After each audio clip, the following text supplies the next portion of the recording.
चल हो जा शुरू। केसरिया से मन जोगी हुआ रे, दिल झूमे देखो पतवारा हुआ रे, दिल झूमे देखो पतवारा हुआ रे। हर पल मनाओ केसरी त्योहार। विमल बोलो जुबान केसरी। जो जनता का गुस्सा है, इस बार 140 करोड़ की जनता इनको 140 सीटों के लिए भी तरसा देगी। और जो गुस्सा बढ़ता जा रहा है, जो गुस्सा बढ़ रहा है इस बार जनता का, ये अभी तो 5 ही चरण खत्म हुए हैं। अभी जनता ने 6वें चरण का फैसला और 7वें चरण का नहीं लिया हुआ है। देख लेना आप, जब 7वें चरण में चुनाव होगा तो जनता का गुस्सा भी 7वें आसमान पर पहुंच जाएगा। किशन सोनकर जी, अरशद खान साहब, नदीम जावेद जी, राजनारायण बिंद जी, फैसल हसन, तबरेज जी, इंद्रजीत सिंह निषाद जी, सोमनाथ सिंह मुन्ना जी, राघवेंद्र जी, अरशद साहब और हमारे पूर्व एमएलसी से लेकर के बहुत सारे हमारे समाजवादी पार्टी के नेता, कांग्रेस पार्टी के नेता, इंडिया गठबंधन के सभी पदाधिकारी, और इस चुनावी जनसभा में मैं देख रहा हूं बड़ी संख्या में हमारे सभी आदरणीय बुजुर्ग, किसान भाई, बड़ी संख्या में नौजवान साथी, माताएं, बहनें और पत्रकार बंधुओं, मैं सबसे पहले इस ऐतिहासिक जनसभा में उपस्थित मैं आप सबका बहुत बहुत धन्यवाद और आभार प्रकट करना चाहता हूं। मैं देख रहा हूं जहां पंडाल हमें पूरा भरा दिखाई दे रहा है, वहीं जितना बड़ा पंडाल है इससे 3 गुना ज्यादा हमें लोग पंडाल के बाहर दिखाई दे रहे हैं, जहां कोई छाया की जगह नहीं है।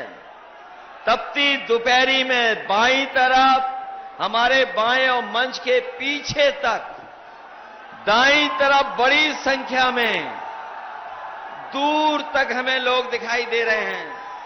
वहीं पीछे जहां सड़क है और जो घर दिखाई दे रहा है, घर की छतों पर समाजवादी पार्टी का झंडा लहरा रहा है।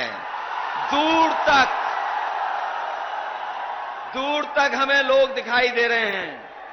और इस बार जौनपुर के लोग न केवल जिताने जा रहे हैं, बल्कि समाजवादी पार्टी के प्रत्याशी को रिकॉर्ड मतों से जिता करके लोकसभा में पहुंचाने का काम करेंगे। मैं देख रहा हूं कि अब चुनाव पूर्वांचल की धरती पर आ गया है,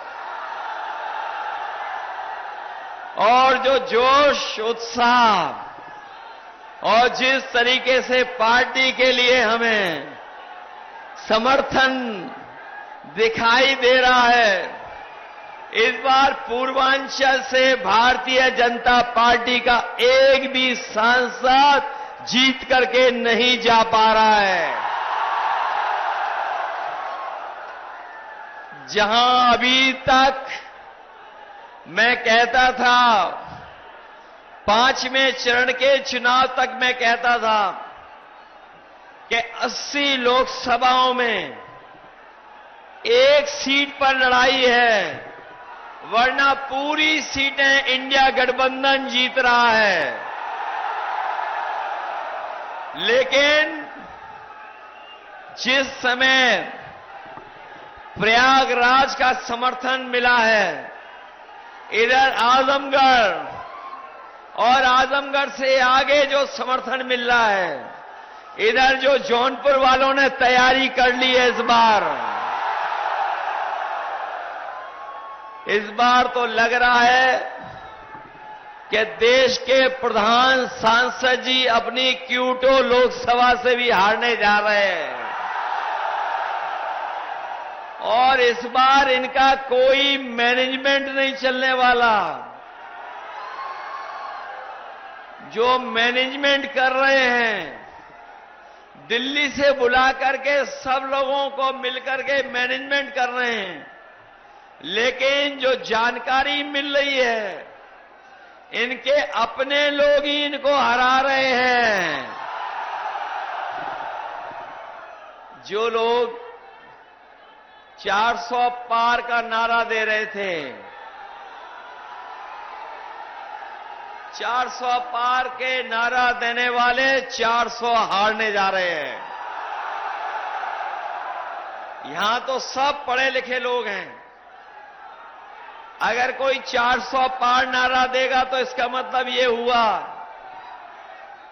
अगर 400 पार का नारा किसी ने दिया है तो उसका मतलब ये हुआ है कि कुल लोकसभा की जो सीटें हैं 543, 543, और अगर 400 पार की जीतने वाले हैं तो बताओ कितनी सीटें बनती हैं?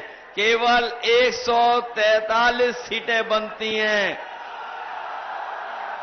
जो लोग स्वयं स्वीकार कर रहे हैं कि 400 पार 143 सीटें जीतेंगे, इस बार देख लेना जो जनता का गुस्सा है, इस बार 140 करोड़ की जनता इनको 140 सीटों के लिए भी तरसा देगी।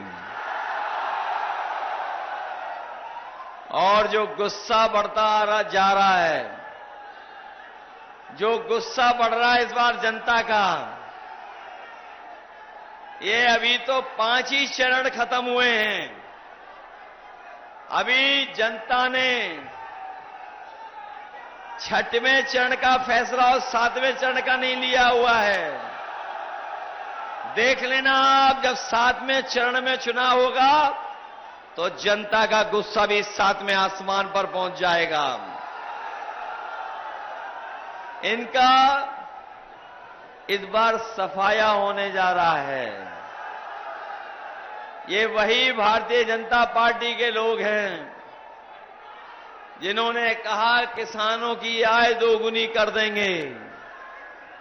हमारे किसान भाई और गांवों में रहने वाले लोग, खेती बाड़ी से जुड़े हुए लोग जानते होंगे, पिछले 10 साल की सरकार में हमारे किसान की आय दोगुनी नहीं हुई, बल्कि लागत बढ़ा दी, लागत। और लागत बढ़ने से हमारा किसान तो संकट में चला ही गया, वहीं महंगाई बढ़ा करके हमारे किसानों और गरीबों के ऊपर संकट पैदा किया। जो लोग कह रहे थे आय दोगुनी हो जाएगी, आज खेती बाड़ी करने वाला किसान गरीब घाटे में जाता जा रहा है। न केवल घाटे में जा रहा है, बल्कि उसने देखा कि जिस समय दिल्ली की सरकार ने फैसला लिया, इन्होंने बड़े बड़े उद्योगपतियों का तो कर्जा माफ कर दिया। जो बड़े संपन्न लोग थे, बड़े कारोबारी लोग, उनका 10 साल में 25 लाख करोड़ का कर्ज माफ कर दिया। और जब कानून बनाया तो कानून ये बनाया कि जिन लोगों का भी 5 करोड़ से ऊपर कर्ज है, उनका कर्ज माफ किया जाएगा। लेकिन हमारे किसानों का लाखों में कर्जा वो माफ नहीं किया गया। हम अपने किसान भाइयों को, गरीब भाइयों को कह के जा रहे हैं, इंडिया गठबंधन की सरकार बनने जा रही है। अपने किसानों का, गरीबों का पूरा कर्जा माफ करने का फैसला लिया जाएगा। न केवल कर्ज माफी का फैसला लिया जाएगा, उसके साथ साथ हमारे किसानों की फसल की कीमत मिले, उन्हें लाभकारी पैसा मिल जाए, उनकी फसल की कीमत मिल जाए। उसके लिए अगर हमें कानूनी अधिकार भी देना पड़ेगा एमएसपी को लागू करने के लिए, तो किसानों के लिए कानूनी अधिकार दिला करके उनकी फसलों की कीमत दिलाने का काम भी आने वाले समय में होगा। जहां किसान को संकट में डाल दिया, वहीं हमारा बेरोजगार नौजवान जानता होगा इस सरकार ने उसके भविष्य के साथ खिलवाड़ की है।